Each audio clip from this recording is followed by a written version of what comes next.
Hello, how is everyone? Hey, Oh, how you hello. doing? How's Vegas? It's good. It's so good. Congratulations on this, by the way. Thank you. You're in Thank an you. alternate universe too. Yes, at all times I am. Right That's off the Las gate, Vegas all the time. right off Yeah. the bat, Debbie, just boom. Yep, I that's feel how like you Ken do knows it. all about this with The Hangover. You were Oh in that yeah, that's alternate right. universe. Yeah, Yeah, right. yeah. Mr. Chow would be great in the Pentaverate. Yes. Actually, that's a great question. What would be a good previous character that you guys have played that would be a perfect member for the Pentaverate?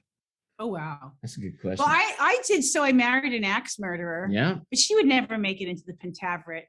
So I have to give that some thought. Move on. Move on. You only have 4 minutes. You're pointing to your hand. It's not even your wrist. No, it's my watch. Okay. Oh, there it is. Oh my goodness. Yeah, hello. Incredible. I do think Mr. Chow would kind of fit in with some of the chaos of the Pentaverate. I think he might be a little much, but yeah, I think that's a good observation. Absolutely. What does it actually look like on set when you're playing to Mike's various characters? I mean, there's only one of him on set, but what does it look like? Are there markers for the other characters? Well, actually, we had actors that stood in for the other characters around the table who were well versed in they had their lines together. They had the costumes on.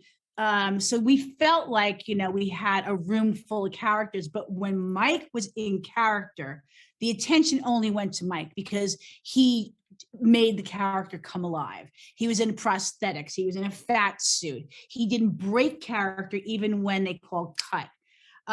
So for Patty has to walk around the table and deliver her dialogue to everybody a zillion times because Mike is, moving around. You move around the camera around the table. So it was very interesting for all of us actors to relate to the different characters because the only time we got the true performance is when Mike, no offense to the actors, but when Mike sits down and does it, magic happens. Right.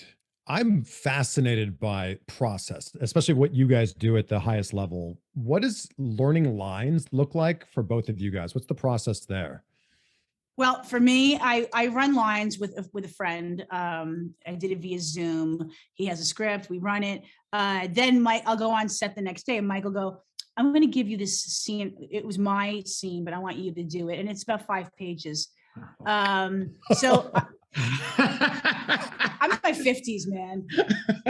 So I learn it. I'm really good at it. Yeah. But because of the genre, you're like, what the hell am I talking about? Oh, sure. You have to kind of go in and do research and look stuff up because everything exists for real. Everything is scientific. Mike did his homework.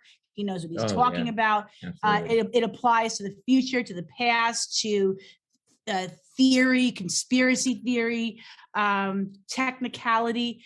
So it's important that you get it down and you learn it. So especially for Patty, that I don't come off like a dumb blonde. Like I really know what I'm talking about because that's my job. And she takes her job very seriously.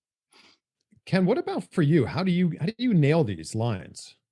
Actually, because we filmed in London and we were quarantined when we landed. I really, I had 5 days to, just be in a hotel room just by myself. And I really was just kind of, okay. I would just kind of really soak myself in and just kind of like exactly what Debbie said, just get all the lines down, but also anticipate when you get on set, especially in comedy, in today's comedy, there's a lot of instantaneous alts and a lot of improv. And so it's a combination, I think in today's comedy, it really is a combination of, yes, knowing your lines, your dialogue, but really just knowing the flow, just knowing the tone and the cadence and really like you said, the process. And, growing up on Mike Myers and Mike being, he's one of my role models and one of the reasons why I got into comedy full time in the first place.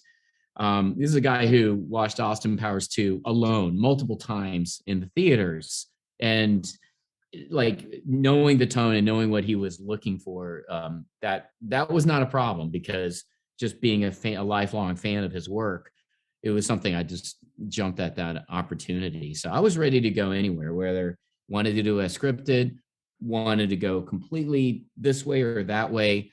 I just wanted to watch. Honestly, I just wanted to watch Mike's process, because it was just something. It was like going to this kind of summer comedy school and just learning. It was like a summer conservatory where I was just watching the best at work. That's my time, guys. But thank you so much. Congratulations on this. Thank you. you.